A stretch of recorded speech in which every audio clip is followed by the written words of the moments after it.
Morning. তো এখন ঘড়িতে পাচ্ছে প্রায় সকাল 6টা।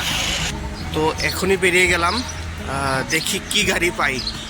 জায়গাটা মহাদেব বাড়ি ধরে, এটার ঠিক পেছনে রয়েছে আমাদের ভুবনেশ্বরী মন্দির আর উদয়পুরের তৎকালীন রাজবাড়ির যে ধ্বংসাবশেষটা রয়েছে। তো এখান থেকে আমরা সোজা চলে যাব এখন আমাদের গন্তব্যস্থল, যেটা আসলে ত্রিপুরা ট্যুরের মধ্যে আমরা আজকে যাওয়ার যে প্ল্যান করেছি মানে ফ্যামিলি পিকনিকে, সেটা হয়েছে ডুম্বুর এবং নারকেলকুঞ্জ। তো দেখতে পাচ্ছ আমি শর্ট ক্লিপসগুলো অ্যাড করছি তোমাদের সবার জন্য, সবটা ভিডিও করছি না। তো এটা হয়েছে সেই জায়গাটা, সেই ডুম্বুর যাওয়ার জায়গা। মানে আমরা আসলে সবটা বাসে গিয়েছিলাম, বাস জার্নি করেছি আমরা, গন্ডাছড়া দিয়ে গিয়েছি। মানে আমাদের জার্নিটা বেশি পড়েছে, কিন্তু এই ভিউটা দেখার জন্য কিন্তু আমরা লং জার্নিটা বেছে নিয়েছি। From Dumbur lake. তো আজবাজু বলে আসা হচ্ছিল না, তো পেছনে দেখতে পাচ্ছ এই সবটা হলো আইল্যান্ডটা। তো এইমাত্র আমরা এসে নামলাম, আর আমাদের বাসটা রয়েছে ওইটা, এই বাসটা দিয়ে আমরা এসেছি। তো দেখাচ্ছি তোমাদের, যদি তোমরাও আসতে চাও, যারা যারা এসছো অবশ্যই, যারা ত্রিপুরার বাইরে থেকে দেখছো আমাদের ভিডিওটা, তো ডুম্বুর লেকে আর নারকেলকুঞ্জ কিন্তু ত্রিপুরার one of the famous tourist স্পটের মধ্যে একটি রয়েছে।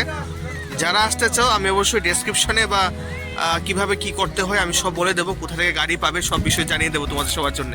তো আমরা দীর্ঘ 5 ঘন্টা জার্নি করার পর কিন্তু আমরা পৌঁছে গেছিলাম সেই ডুম্বুর লেক, এবং দেখো এই সবটা কিন্তু আইল্যান্ড, আর এটা ত্রিপুরার one of the famous tourist স্পটের মধ্যে একটি। তো সেক্ষেত্রে দেখতেই পাচ্ছ কত বড় লেকটা, আর এটা কিন্তু যে দেখতে পাচ্ছ যত দূর চোখ যাচ্ছে সবটা কিন্তু আইল্যান্ডের উপরে গড়ে তোলা এই সুন্দর যে লেকটা রয়েছে। আইল্যান্ড রয়েছে অনেকগুলো, অসংখ্য আইল্যান্ড, যেগুলো হাতে গোনা সম্ভব নয়। তো আমরা ওই স্পটটাতে যাব, মানে বোটে করে যাব, ওইখানটায় কিন্তু আমাদের পিকনিক স্পটটা চুজ করেছি আর কি। তো সেখানে যেতে গেলে কিন্তু এই লঞ্চ করে যেতে হয় বা বোট করে যেতে হয়, আর এই বৃষ্টিতে আমরা যাব পরে। আর বলে রাখি যে বিভিন্ন কিন্তু আইল্যান্ডের বিভিন্ন রকম পিকনিক স্পট যদি তোমরা নাও, তাহলে রেট কিন্তু আলাদা আলাদা রয়েছে। তো বুঝে তোমরা যেও, যতটুকু যার বাজেট অনুসারে। সম্ভবত 1000 থেকে শুরু হয়েছে, কারণ এটা পিকনিক সিজন, তো তাই রেটটা একটু বেশি থাকছে। অফ সিজনে গেলে তোমরা এত রেট কিন্তু পাবে না। তো এটা হলো সেই লেকের সবটা এরিয়া, আমি যতটুকু পারি সবটা ঘুরে ঘুরে দেখানোর চেষ্টা করছি। দেখো কত সুন্দর এরিয়া, আর আসলে সানসেটটা আর সানরাইজটা কিন্তু দেখতে এখানে সত্যি খুব ভালো লাগে।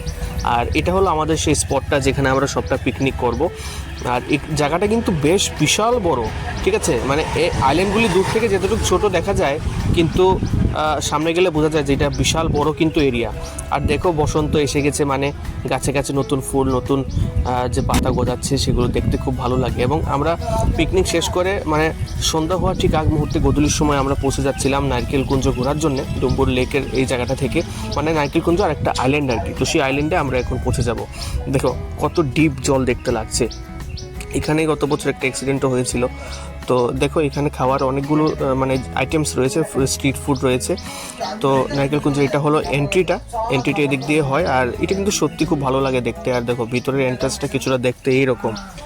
গন্ডাছড়া দিয়ে তোমরা আসো তাহলে কিন্তু তোমাদের প্রায় 5 ঘন্টা বাস জার্নি করতে হবে। আর বাস জার্নিটা সত্যি সুখের তো হয় না, কারণ এখানে অনেক টার্নিং রয়েছে, খুব অনেকের সমস্যা হয় বাস জার্নিতে। তো তোমরা বুঝে আসো, লং জার্নি করে আসবে। আর এছাড়া কিন্তু যে যতনবাড়ি রয়েছে, যে যতনবাড়ি দিয়ে আসলে তোমাদের জার্নিটা একটু কম পড়বে। তো এটা এখানে অনেক কিছুই রয়েছে, নারকেলকুঞ্জটা ঘোরার মতন জায়গা অনেক রয়েছে, দেখার জায়গা অনেক রয়েছে, খুব ভালো ভালো স্পট রয়েছে, লোকেশন রয়েছে। আর এই ব্রিজটা নতুন উদ্বোধন করা হয়েছে, এই ব্রিজটা সত্যি খুব ভালো। যারা ত্রিপুরা বাইরে থেকে আমাদের ভিডিওটা দেখছো, তো অবশ্যই তোমাদের আমন্ত্রণ জানাই আমাদের ত্রিপুরায় এবং এই ডুম্বুর লেকে।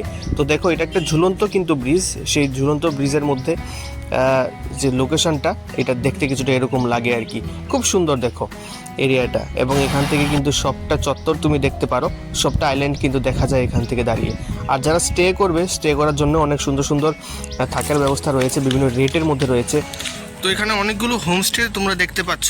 তো যারা যারা থাকবে ভাবছো তোমরা, মানে ডুম্বুর এসে বা নারকেলকুঞ্জ এসে, অবশ্যই সুন্দর সাইট রয়েছে, এখানে থাকার জায়গা খুব ভালো রয়েছে। দেখো ঘরগুলো কত সুন্দর, অনেক সুন্দর সুন্দর করে বানানো রয়েছে। কিন্তু ঘটনা হচ্ছে সবগুলো হোমস্টের রেট কিন্তু সেম না, ঠিক আছে।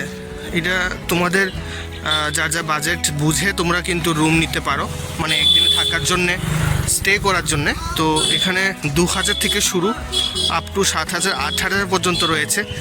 যেমন দেখালাম ভিতরেও জায়গা রয়েছে থাকার। সো তোমরা যারা থাকতে চাও, খুব সুন্দর কিন্তু ফ্যাসিলিটিস আছে। সারাটা দিন কাটানোর পর প্রায় শেষ লগ্নে আমরা পৌঁছে গেছি। এখান থেকে আমরা সোজা চলে যাচ্ছিলাম, মানে আমাদের যে আত্মীয়র বাড়ি উদয়পুর আমরা ছিলাম, সেই উদয়পুর থেকে বাড়ি ফিরছি আমরা।